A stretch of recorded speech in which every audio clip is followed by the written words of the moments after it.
Bueno, la vez pasada habíamos hecho la larguísima travesía para llegar a crear, primero a fundar Roma y luego, durante todo ese tiempo, toda la época en que se fueron consolidando las instituciones republicanas y cómo las instituciones republicanas fueron, digamos, sentando las bases de una Roma que después ya sería el gran imperio, y cómo a través de, digamos, primero fue todo el proceso de la expansión sobre Italia. Ya cuando se hizo la expansión sobre Italia viene el proceso de la expansión sobre el Mediterráneo, y habíamos visto cómo al expandirse sobre el Mediterráneo inmediatamente entran en las guerras con Cartago, que era la otra señora del Mediterráneo, y cómo al entrar en las guerras con Cartago terminan los días de Cartago y empiezan los días de la Roma mediterránea. Esto se va expandiendo y hay un momento en que no se va a poder gobernar con la forma de una república, un imperio que va a llegar a ser tan grande. Hay un momento en que la misma exigencia de la estructura imperial, de la estructura de los territorios que tienen, implica otro modo de gobierno. Además, hay un recuerdo muy romántico sobre la república. Después habría, digamos, una gran cantidad de personas que tenían los ideales republicanos, pero en realidad la república también es una etapa, otra de los componentes que tiene es que es terriblemente caótica. Es una época de muchas guerras civiles, es una época de muchas disputas de poderes, y digamos ahí entre los senadores hay cualquier cantidad de disputas de poderes. Entonces las cosas van llegando a un punto en que habíamos hablado cómo Julio César llega al límite entre el tiempo republicano y deja sentadas las bases del imperio, cómo él va entendiendo que es importante en ese momento y sobre ese nivel de territorios tan grandes empezar a tener el control, centralizar el control en una sola persona. Eso es lo que él va a hacer poco a poco, y va a tener la grandeza histórica para poder ser capaz de manejar ese poder que va a tener. Él expande el imperio muchísimo más porque son las campañas de la Galia y son las campañas de Hispania, y todo eso lo hace muchísimo más grande. Él tiene la talla histórica para encontrar como la afluencia entre el tiempo de la república y el tiempo de lo que va a ser el imperio. Él encuentra, digamos, sienta todas las bases, tiene toda la grandeza histórica, logra de conjurar las peleas entre los generales que eran un camello, porque esas peleas entre los generales generaban muchísima inestabilidad. Entonces él se va atribuyendo los poderes políticos y militares para llegar a centralizar todo lo que es el control en ese momento de todos los territorios de Roma. Entonces, finalmente, después derrota a Marco Antonio y todo el ala que eso significaba, y ya Egipto va a quedar para el Imperio Romano, va a ser parte del Imperio Romano, y con Egipto se pueden hacer maravillas, porque Egipto es el granero del imperio, es la dispensa, es la riqueza, es el que garantiza la fluidez, digamos, la boyancia económica de los romanos. Entonces, lo que le dejan a Augusto es con qué montar el imperio. El tipo ya llega y ya tiene con qué, porque ya tiene a Egipto. Y teniendo a Egipto ya está perfectamente bien, porque tiene todo el granero. Entonces, estas tensiones republicanas, esta concentración de poder que César va adquiriendo a lo largo de su gestión y que están apoyadas por hazañas militares, el haberle dado a las legiones todo ese respaldo que él les dio, cómo se va volviendo de importante ser legionario y todo eso, a él le dan un respaldo político muy grande entre los romanos. Pero aquellos que son republicanos, que tienen rivalidades con César, van fraguando la conspiración que finalmente los va a llevar al asesinato de César. Entonces eso, digamos, el magnicidio es visto de muchas maneras, porque desde el punto de vista de los republicanos estaban impidiendo que se proclamara una especie de rey o emperador que sería contrario a la república. Desde otro punto de vista eran un montón de intereses mezquinos, cada cual jalando por sus propios intereses, disfrazándolos de los intereses de la mayoría, que en realidad escondían era una cantidad de conspiradores de una talla mucho menor de la que César podía haber sido. Ese es como mucho más el punto de vista de Shakespeare en Julio César.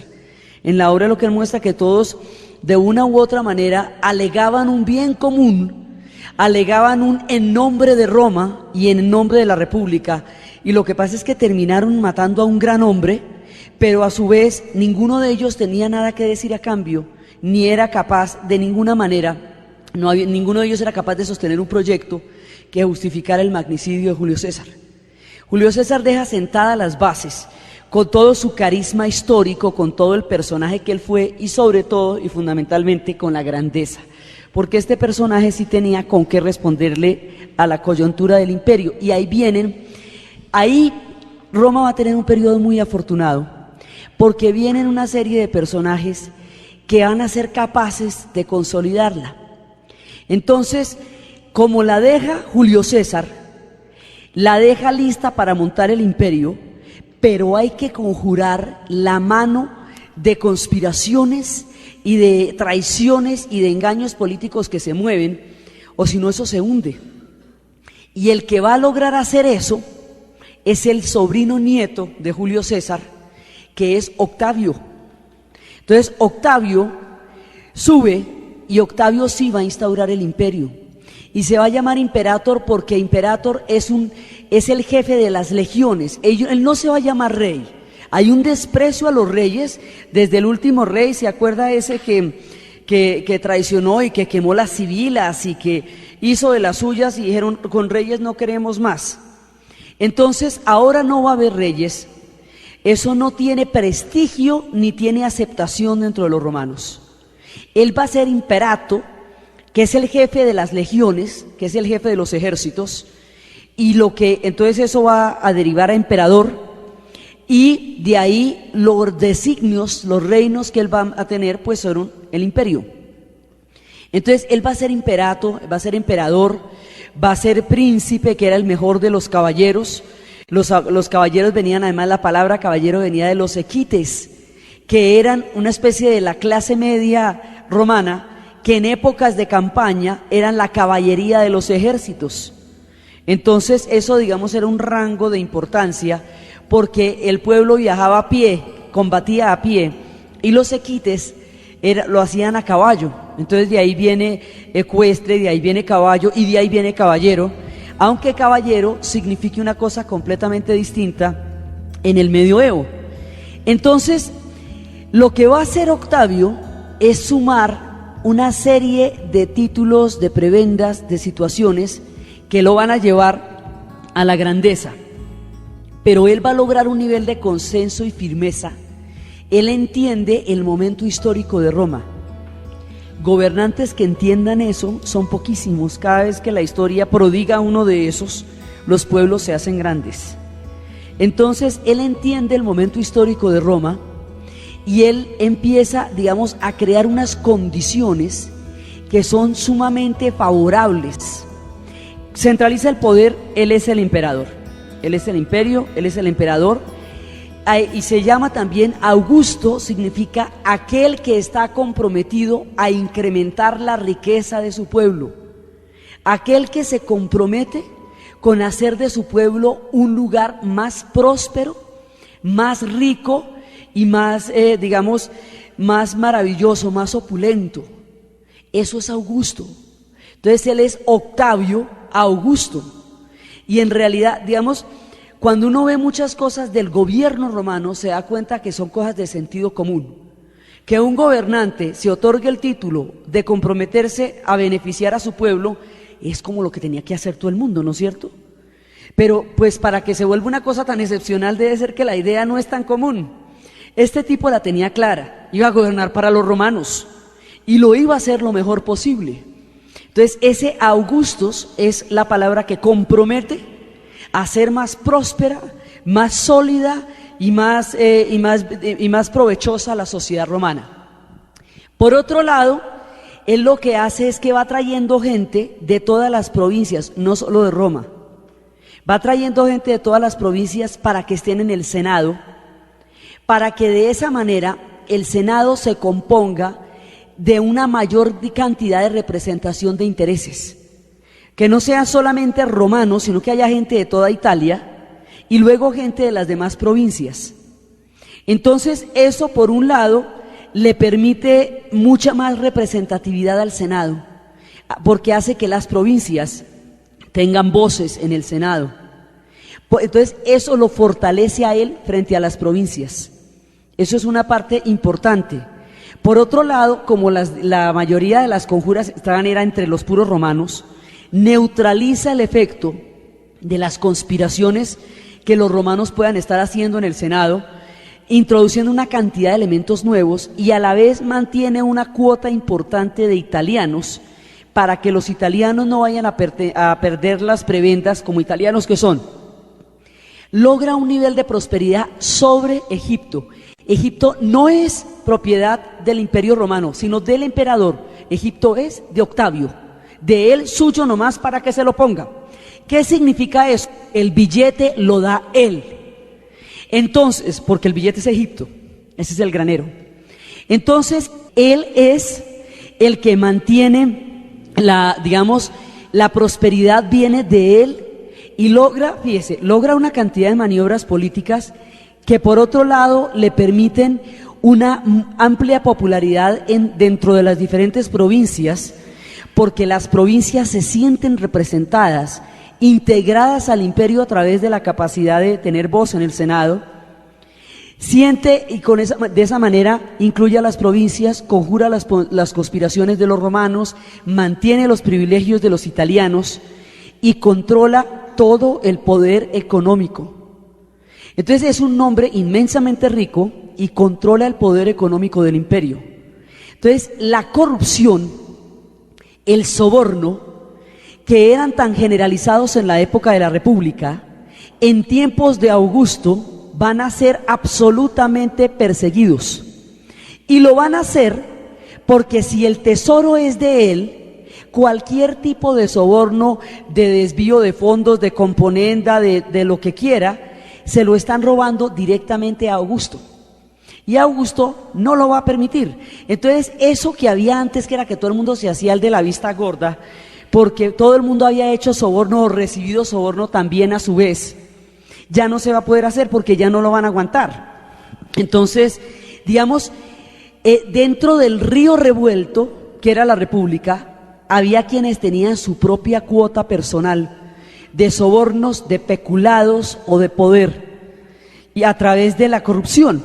Esa cuota se acaba en tiempos de Augusto, porque siendo Octavio Augusto el centralizador y el poseedor de todo el dinero de Roma, no se puede hacer eso sin robarle a él, y el tipo se va a encargar de que a él no le roben. Entonces va a purificar esas prácticas políticas de soborno y corrupción que eran tan dañinas en tiempos de la República. La corrupción y los sobornos son placas de grasa en las arterias de un pueblo, ¿sí? Impiden que circule. Entonces, si usted elimina esos focos, circula perfectamente el dinero y sirve para lo que es. Entonces, como hace rendir tan bien el fisco, puede darse el lujo por Egipto. O sea, sin Egipto no hay nada, porque es que Egipto es el que permite que todo esto sea posible. Entonces, por eso era que Egipto era el objetivo número uno, y eso Cleopatra lo sabía. Ella sabía que, mejor dicho, se les había acabado el cuarto de hora, y que bueno, el de ellos había sido el de más largo que el de nadie. Pero entonces, a través de esto, él logra que los romanos, los ciudadanos romanos, no paguen impuestos. Y logra que las capas menos favorecidas tengan un nivel alto de subsidios. Entonces tenía para los pobres tenía subsidios, y para los ciudadanos romanos exención de impuestos.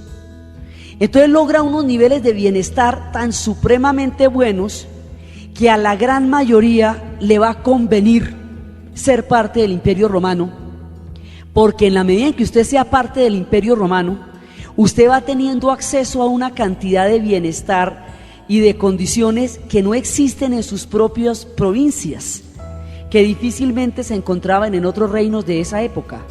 Entonces va a producir una adhesión también voluntaria. Están las legiones de por medio, esto no son invitaciones, ¿no? Pero sí va a hacer que integrarse al imperio se vaya volviendo una cosa que es beneficiosa para las demás provincias. y así va a garantizar que las provincias tengan un margen de lealtad y digamos, de voluntaria pertenencia al imperio.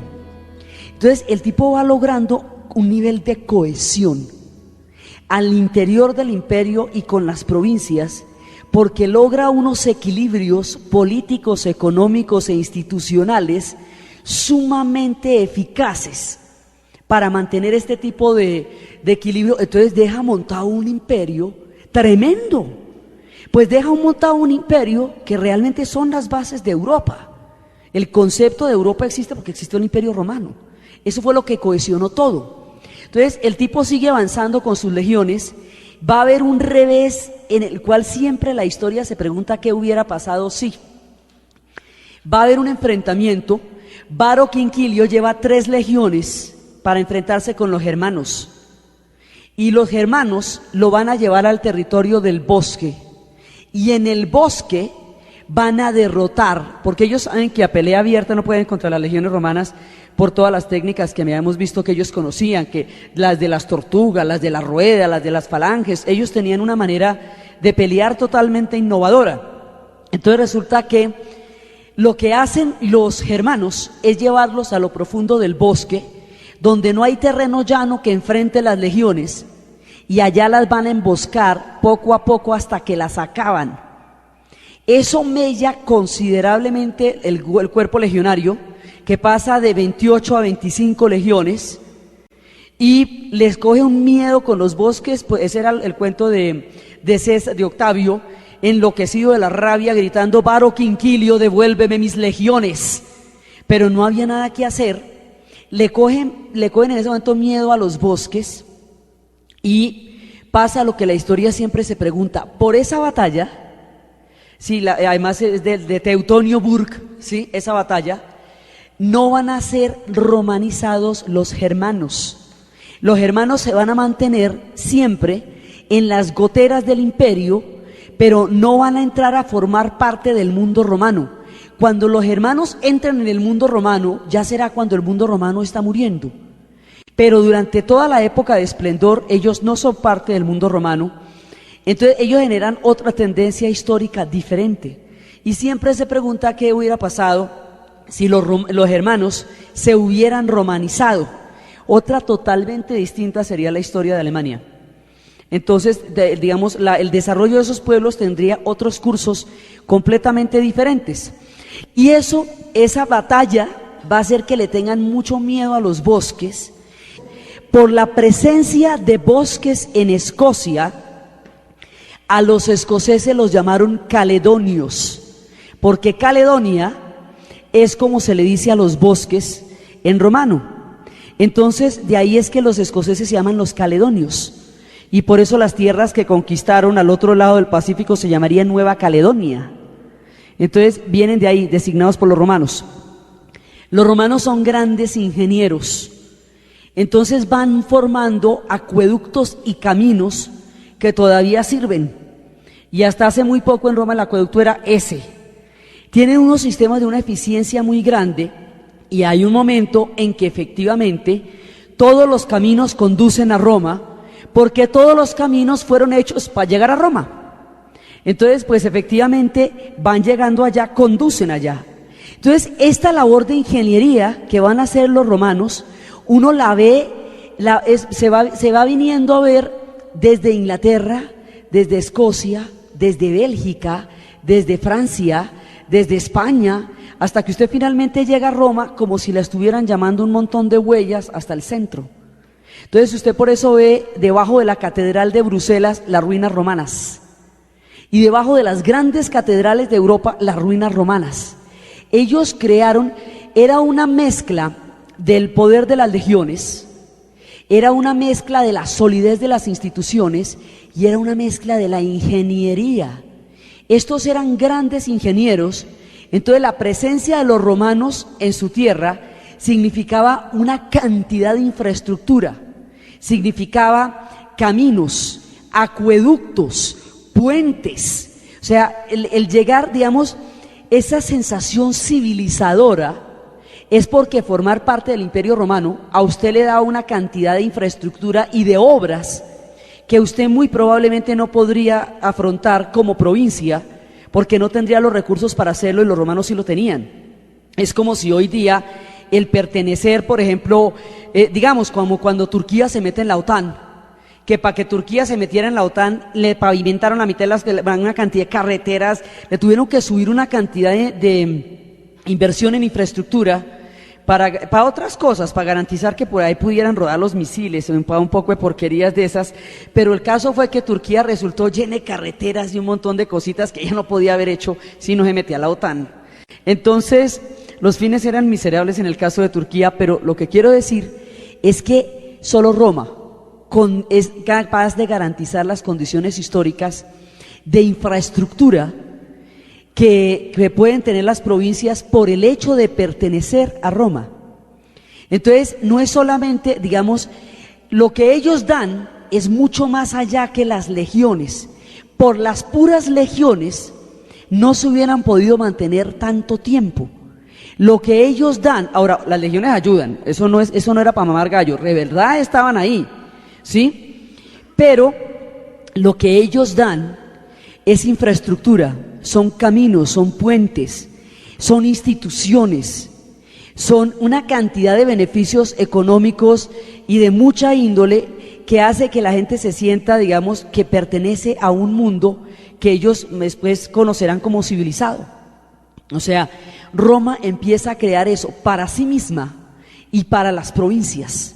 Inclusive en los lugares más apartados en Inglaterra, hay un lugar que se llama Bath, una ciudad que se llama Bath, que es absolutamente hermosa. Y es de un lujo y de un esplendor, y era la porra del imperio. Eso quedaba por allá, pero imagínense, ya en la Anglia, eso ya era muy lejos. Y sin embargo mantenía el esplendor que tenía todo lo que caracterizaba el imperio. Entonces uno dice, bueno, pero si esto eran las más lejanas fronteras, en el corazón esto tenía que haber sido fantástico. Y efectivamente lo era. Entonces, digamos, la ingeniería es una parte de todo el sistema de aguas, del tratamiento de aguas.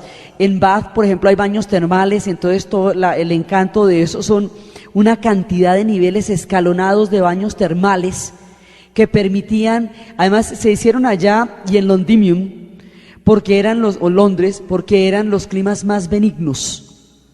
Entonces, el Imperio Romano va a llegar a ser lo que hoy es España, Francia, lo que es Inglaterra, Italia, lo que es Grecia, Turquía, Siria, Líbano, Israel, Egipto, lo que es Libia, Túnez, Marruecos, Mauritania, todo el norte de África que curva, toda esa parte, hasta Mauritania, todo eso, ¿sí?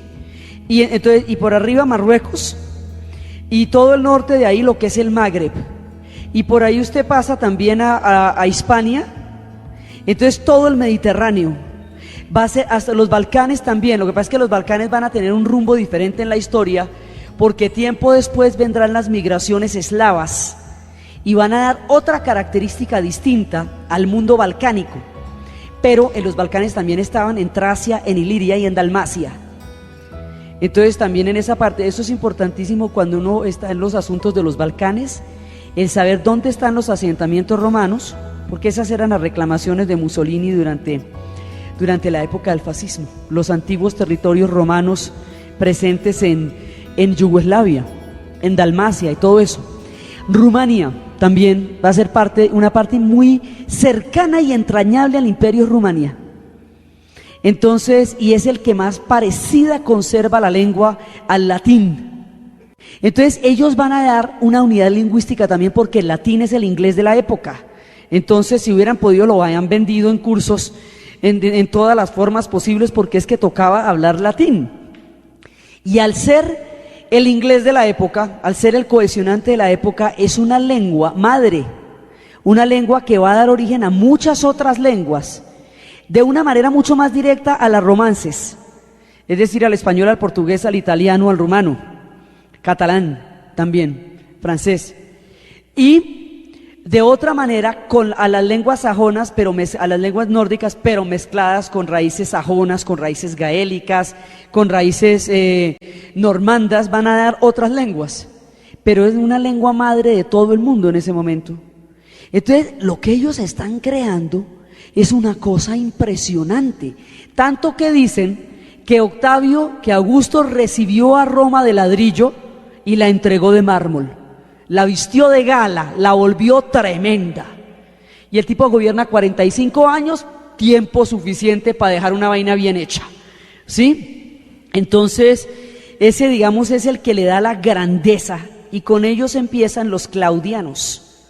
Entonces, Octavio va a hacer todo eso. Mire, aquí se nos ve todo el Mediterráneo, pero en realidad esto va mucho más allá, porque mire, va toda la parte. Ahora, aquí hay unas penínsulas, digamos, hay unas divisiones, lo que son intereses directos. Las fronteras están custodiados por las legiones, que son directamente las tropas del imperio, y los interiores están gobernados por las guarniciones o las guardias que vienen de los senados.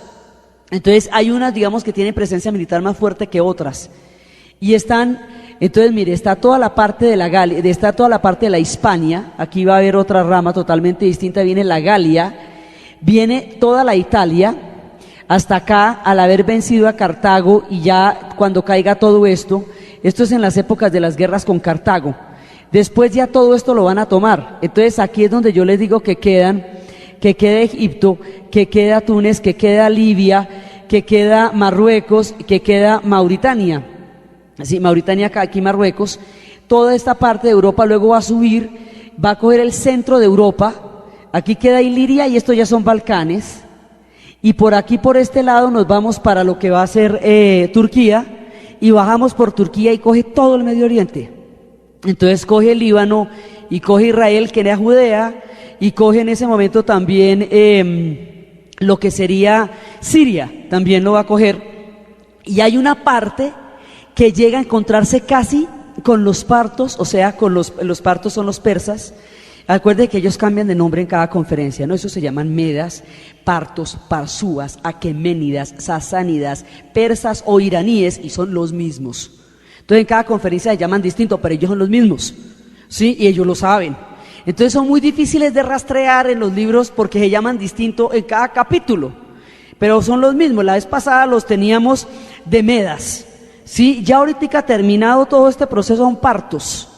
Entonces ya, o sea, ya hay límites que van llegando hasta Persia, ¿ve? Por el lado de Siria y todo eso, van llegando hasta Persia. Entonces hay un imperio muy grande al oriente, que es el que va a tener todo lo que es Turquía y lo que es el Asia Menor, o sea, Turquía, que es el Asia Menor, y por ahí también van a llegar a Armenia, que ya es el Cáucaso. Entonces es una cosa absolutamente poderosa y grande lo que ellos van a tener, y eso es lo que le digo, que no se hubiera podido gobernar con un sistema republicano, porque era demasiado poderoso, demasiado grande para no tener una centralización que permitiera el gobierno de un territorio tan grande. Entonces llega hasta Azerbaiyán, hasta Armenia por un lado, por el otro lado llega hasta los límites con Persia por oriente, y por occidente cubre toda Europa. Luego en la parte de arriba la frontera es el Rin, porque no puede con los hermanos. Entonces en el Rin ahí paran, a partir de la batalla esta de Varo, paran, ahí de ahí para adelante no se puede nada más porque los hermanos no permiten ese paso. Pero por el lado de Inglaterra sí va a llegar, por el lado de la Galia, atraviesa el Canal de la Mancha, llega a Inglaterra, produce un asentamiento de 200 años, funda la ciudad de Londinium, y llega hasta el punto en que encuentra a los pueblos caledonios. Y cuando se encuentra con los pueblos caledonios, en la medida en que se va expandiendo el Imperio Romano, se va encontrando con el mundo celta, porque el mundo celta es mucho más antiguo, y el mundo celta sale del centro de Europa, de la Hellstatt, que quedaba en los límites con Austria, y se va expandiendo, y va a tener una parte también el mundo celta va a tener una parte también de España, y va subiendo, van bordeando todo esto. y se van a encontrar con todo el mundo celta. Ya tenían a todos los etruscos y ya tienen toda esta parte. Entonces van cogiendo por acá, llegan y atraviesan y empiezan a establecer los asentamientos en toda esta parte, en el país del estaño, y van a llegar a un punto en donde se van a encontrar con los bretones, se van a encontrar con los que ya habían pasado por allá. Todo esto es el mundo celta. Entonces el mundo celta va desde la Europa central, atraviesa toda la Galia, el norte de España, lo que son los gallegos, toda la Galia, continúa, atraviesa acá, el mundo celta llega a Gales, a Inglaterra, a Escocia y a Irlanda. Todos esos son los celtas. Y nosotros sabemos de los celtas por los romanos, porque los celtas no tenían tradiciones escritas, sino tradiciones orales. Entonces los que van a escribir sobre los celtas son los romanos. Celta viene del griego keltoi, que significa héroe. Entonces es por ellos, por los romanos, que nosotros vamos a tener un montón de información sobre los celtas, porque los romanos se van a yuxtaponer al mundo celta y se van a mezclar con él, y van a llegar a un punto en que no, de ahí para arriba no más, porque ahí quedan los bosques caledonios, y porque esos, de ahí para arriba se manejan muy bravos. Eso es mucho páramo, esta gente es muy brava, ya el imperio está bien hasta aquí. Entonces ahí deciden poner una muralla, hay una constante en la historia, y es que la gente cogen y ponen murallas, y ahí separan a lo que en la época se considera la gente bien de los que no lo son. Entonces les parecía que hasta ahí llegaba la civilización. Esa será mucho más adelante, la muralla de Adriano, ¿sí? Y de ahí para arriba, eso es monte, ¿sí? Y de ahí para abajo es el mundo romano. Entonces Inglaterra queda metida en el mundo romano, y Inglaterra va a sufrir una gran influencia latina, y el inglés se va a formar con el que se habla en Inglaterra tiene una influencia latina grandísima. Los que queden de la muralla de Adriano para arriba serán los celtas, y ellos van a desarrollar, por lo que quedan aislados de lo que va a ser el resto del mundo, la cultura celta se va a preservar de la muralla de Adriano para arriba y en las tierras de Irlanda en un nivel mucho más concentrado y más, digamos, más original que en el resto de Europa, porque en el resto de Europa se mezcla con el mundo romano, de ahí para arriba casi no. Entonces el inglés que hablan los escoceses es un inglés gaélico, distinto, tiene puras raíces celtas, mientras que el de Inglaterra tiene raíces latinas. El idioma es el mismo, pero lo que hablan es distintísimo.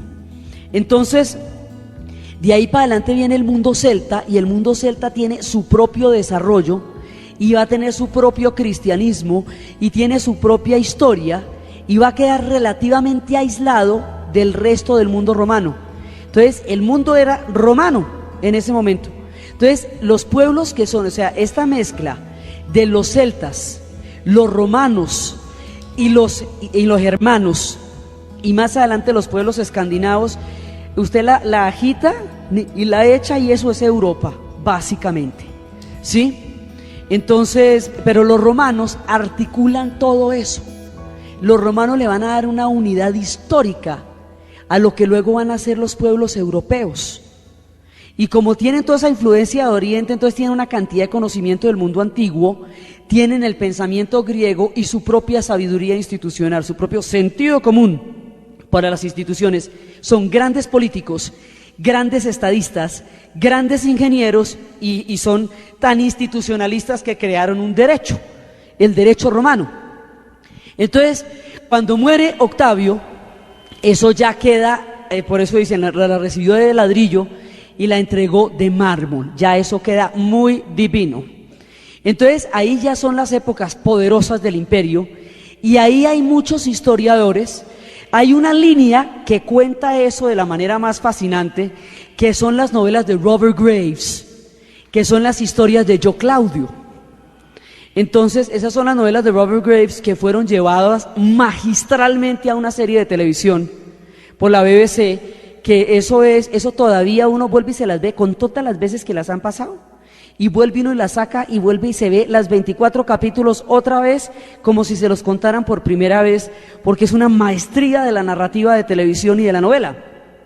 Según Robert Graves, Livia Drusilla, la tercera mujer de Octavio, él se casa con ella cuando tenía 18 años, era una mujer tremendamente astuta y tremendamente partidaria del imperio.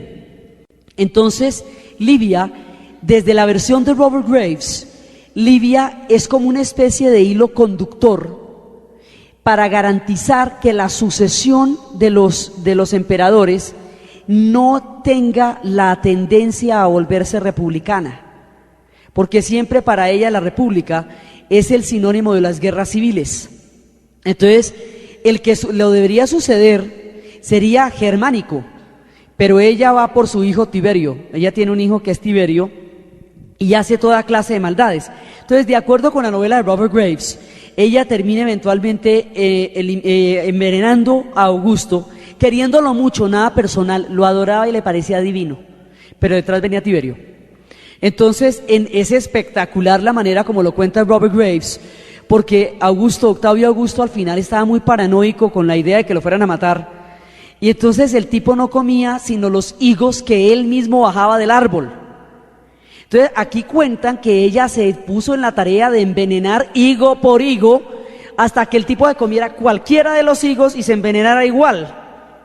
Entonces, todas esas son las historias de Robert Graves, cómo muere Octavio y cómo ella inmediatamente manda inmediatamente mensajeros a que le avisen a Tiberio que acaba de morir Octavio y que se venga rápidamente. Entonces él viene rápidamente, además ya le dejan montado el imperio, porque otra de las cosas que hacía Octavio, digamos, ahí había como voz y voto de todo el mundo, y supuestamente él gobernaba con otros 2 cónsules, porque se hace nombrar cónsul, pero realmente todo el mundo hacía era lo que él quería, y todo el mundo podía hablar, pero todo el mundo podía hablar lo mejor que pudiera de Augusto. Entonces tenía como unas fachadas políticas que en realidad eran muchas maneras de tener el poder él. Entonces deja toda esa estructura montada. Livia manda a los mensajeros para que llamen a Tiberio, que está en una campaña, y le digan: urgente, acaba de morir Octavio, véngase para acá. Tiberio es hijo de Livia, no de Octavio, es hijo de Livia. Y eso hay toda clase de conjuras ahí, porque la hija de Octavio, Julia, estuvo enamoradísima del poeta Virgilio, que fue el que escribió la Eneida, y entonces por esos amores a Virgilio lo desterraron, y la otra por ahí bien también terminó desterrada. Entonces llega Tiberio, y Tiberio, en la versión de Robert Graves, Tiberio es un personaje taciturno, huraño, de pocos amigos, pero era un gran gobernante, el tipo era un duro, y lo hizo bastante bien. O sea, lo que a Octavio había dejado era tan colosal que con solo mantenerlo ya estamos divinamente. Lo mejor dicho, poder ser capaces de mantener la talla de lo que había hecho Octavio ya hacía del siguiente un gran gobernante, por ese solo hecho. Y Tiberio le dio la talla a la cosa. Lo que pasa es que está envuelto en toda clase de conspiraciones, pero él le dio la talla. Entonces lo primero que hace Tiberio es hacerse nombrar. Él lo que le pide al Senado es que él le pide al Senado que por favor le dé poderes especiales, porque si no, él instaura la república, y a ningún senador le convendría la república, porque eso avivaría todas las rivalidades internas y podría llevar de nuevo a las guerras civiles. Entonces los senadores le terminan dando los poderes especiales que Tiberio pide, y con eso Tiberio queda encarecidamente dueño y señor de todo. Mejor dicho, es una jugada política magistral, porque el tipo les pide permiso para gobernar de manera absoluta. ¿Sí? Porque el tipo, una cosa era Octavio y otra cosa es él. Y el tipo sabe que él tiene que ganarse ese poder, que no lo tiene por el solo hecho de heredarlo, porque Roma no funciona así. Esos de todas maneras son unos tipos bastante serios. Entonces, él lo que hace es que con consenso del Senado adopta el poder absoluto por voto del Senado. Y queda divino, eso sí queda regio ese tipo. Y empieza a gobernar. y continúa con la obra de Octavio y mantiene las condiciones en que Octavio había dejado a Roma, con eso nomás hacemos maravillas, ¿sí? Porque además entre 45 años que gobierna Octavio y 30 que gobierna Tiberio, hombre, ya tenemos un siglo de buenos gobernantes, y con eso, con 100 años de buen gobierno que tenga un pueblo, ya conoce la grandeza, ya está muy bien, ¿sí? Y en esta época poquiticos pueden decir eso, ¿sí? Entonces, pero 100 años de buen gobierno, de prosperidad, garantizan la salvación de un pueblo por muchos otros. Entonces, esa primera parte del imperio, la cantidad de tiempo que estos dos gobernaron, les dio la posibilidad de consolidar una cosa muy bien hecha. Tanto que después pudieran venir payasos y hacer lo que les daba la gana y ya no iban a notar, porque ya el imperio estaba montado. Entonces, la versión de Robert Graves es absolutamente encantadora porque es llena de toda esta cantidad de intrigas y todo eso, y hay toda clase de personajes y todo el papel de Livia y todo eso es maravilloso. En versión de Isaac Asimov es un tipo absolutamente riguroso y desprecia los mitos. Entonces, lo que dice Asimov es que eran impopulares, digamos, había entre los senadores alas republicanas que lamentaban que el imperio se consolidara cada vez más y sentían que el imperio estaba cada vez más lejos de ser una república, y que habían inventado y fabulado todas esas historias sobre los claudianos que estaban en el poder, y que por eso hay todas esas mitologías acerca de las intrigas de los claudianos. Entonces, lo que opina Isaac Asimov es que creerles a lo que se dice sobre las conspiraciones y todas esas cosas es como juzgar la historia del futuro a través de Bea y Aló y farándulas. Y entonces, juzgar a través de las revistas de farándula lo que fue la vida de los famosos sobre los chismes de farándula. Eso lo dice Asimov, y siempre está peleando con Robert Graves. Uno se puede leer a los dos y creerle al que le dé la gana, porque finalmente, ¿qué o qué? Sí, no podemos tener aquí a Tiberio para preguntarle. Entonces, Asimov da una versión mucho más rigurosa, muchísimo más pegada al hecho. Robert Graves cree en el mito como una realidad histórica y da una versión mucho más mítica y mucho más revestida de intrigas y de todas esas cosas. Ambos son divertidos y uno se los puede leer y puede opinar lo que quiera, pero existen, digamos, esas dos maneras de enfocar la cosa. Entonces, de acuerdo con lo que, desde el punto de vista de la versión de Robert Graves, Livia garantiza, mediante el sistema de los venenos, que no vaya a subir nadie que vaya a ser republicano, y Claudio se salva porque Claudio tenía la apariencia de ser tonto. Claudio vivió en una época tan políticamente peligrosa que la única carta que se podía jugar era la imbecilidad. El tipo se hacía el pendejo y era la única manera de sobrevivir, porque mucho más adelante, cuando va a subir Claudio al poder, van a decir: no, pero si ese era un bobo. Y dice: ¿cómo? Haberle sobrevivido a todos los claudianos para llegar a gobernar. Mire, un tipo que llega hasta ahí no es bobo, pero para nada. El tipo se salvó porque a Livia le parecía poquitico, un traste le parecía. Entonces el tipo, mientras le parecía un traste a Livia, observaba, y era un gran historiador, y por eso es que se logra salvar. Tiberio, que de todas maneras sí tenía un cierto amargor contra el poder por todas las conspiraciones que le tocaron, tiene una venganza extraña con el imperio, porque él va a auspiciar y va, digamos, a patrocinar y a alcahuetear a un tipo completamente loco que va a subir después, que es Calígula. Y Calígula sí está de atar. Entonces, desde el punto de vista de Robert Graves, Calígula es un hombre que combina la perversidad, la crueldad, el delirio y el sadismo. Desde el punto de vista de Asimov, Calígula es un tipo que sí tiene una enfermedad mental real, y que el contacto con todas las culturas de Oriente lo hacía imaginar una cantidad de mundos que eran inconcebibles para los romanos, como estos seres divinos y todas esas cosas. Calígula tenía relaciones con su hermana Drusila.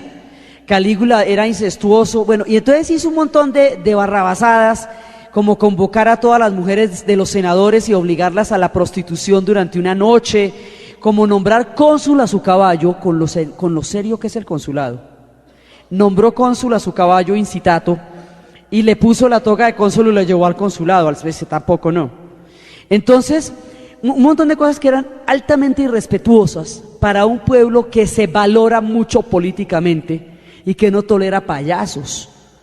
Entonces este tipo en este delirio va y se mete al fondo del mar y saca un montón de conchas y cree que derrotó a Poseidón y iba mandando matar al quien le diera la gana y organiza una tiranía del ridículo, del grotesco y de la crueldad absolutamente insoportable, y le da una de las condiciones en tiempos de Octavio es que nace Jesús, ¿sí? Es ahí, en tiempos de Octavio, cuando empieza el nacimiento de Jesús. Las consecuencias van a ser después, pero ya ahí hay un proyecto que es incompatible con el Imperio Romano, que es el proyecto de Judea, porque ellos son monoteístas. Entonces, son monoteístas desde Yahvé, y en el momento en que nace Jesús, unos de los judíos, creerán que ese es el Mesías que están esperando, lo seguirán, su búsqueda termina con él y se van a escindir de los otros judíos y van a formar una religión distinta y diferente, que es el cristianismo.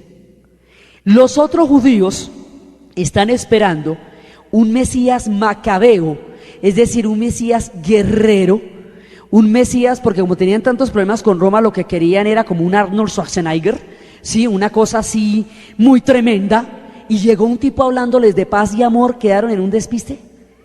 Entonces dije, no, pero ¿cómo así es que nosotros necesitamos? Es un guerrero terrible. Y los otros lo dicen, este lo es, pero de otra manera. Entonces, ahí hay dos, digamos, hay una parte que es el cristianismo, eso después se nos va a ir yendo más y más grande en el relato, pero sin Roma no hay cristianismo, el mundo cristiano no hubiera existido tampoco si no hubiera existido el Imperio Romano. El asunto es que ahí hay una fuente de tensión muy grande, que permanentemente produce rebeliones contra el Imperio Romano. Calígula, en su bestialidad delirante, ponía ya de por sí, para usted pertenecer al imperio, usted tenía que tener por lo menos uno de los dioses del Olimpo, cualquiera. Y usted podía creer en los dioses que a usted le diera la gana, pero tenía que tener uno de los dioses del Olimpo, porque esa era la garantía de que usted acataba la autoridad romana, la pax romana. Pero los judíos no aceptaban eso porque ellos son monoteístas y porque además tanto los judíos como mucho más adelante los musulmanes no aceptan imágenes. Esas religiones no pueden permitir imágenes porque consideran que toda imagen es una profanación. Por eso en las mezquitas lo que hay son filigranas. Por eso los judíos no tienen rostros. Ellos tienen el matzuzá, tienen los candelabros, pero no tienen rostros. Ni siquiera Yahvé es el nombre de Yahvé, ese es un seudónimo con el que lo conocen. El verdadero nombre de Yahvé es el innombrable. El verdadero nombre de Yahvé no lo podemos conocer. Entonces, si no le podemos conocer el nombre, pues la carita menos. Entonces, estas imágenes de los dioses son absolutamente inconcebibles para el pueblo judío, de los dioses. O sea, nada con palas Atenea ni nada, ¿no? Entonces, imagine que el bestia del Calígula, en lugar de poner imágenes de los dioses, de lo que de por sí ya era problemático, le da por mandarse a hacer imágenes de él mismo y ponerlas por todo el imperio y hacerse adorar como Dios. Entonces llegarles con ese cuento a los judíos sí era pasarse del irrespeto. Mucho eso sí los judíos nunca mente, pues. Entonces, claro, por eso los judíos iban a armarle la rebelión, porque si no aceptaban los dioses del Olimpo, menos iban a aceptar una estatua de un payaso delirante venido autoproclamado Dios. Entonces, y como Calígula era tan loco, a la hora que esa rebelión hubiera estallado, Calígula los sacaba a todos y tenía las legiones, porque es que un loco con legiones es muy peligroso, porque un loco aislado, bueno, pero un loco con legiones, eso es una cosa muy complicada. Entonces, cuando ya Calígula iba a arrastrar a Roma hacia una confrontación con los judíos, que era de un tamaño tremendo, Ya en ese momento los romanos dicen, bueno, ¿sabe qué? Hasta aquí, no me aguanto a este tipo ni un minuto más. Por respeto a los romanos, al Senado, al imperio, no nos podemos aguantar este tipo ni un minuto más. Y lo matan. Hacen una conspiración y lo matan. Porque ¿qué hacemos? Porque es que no se puede tampoco.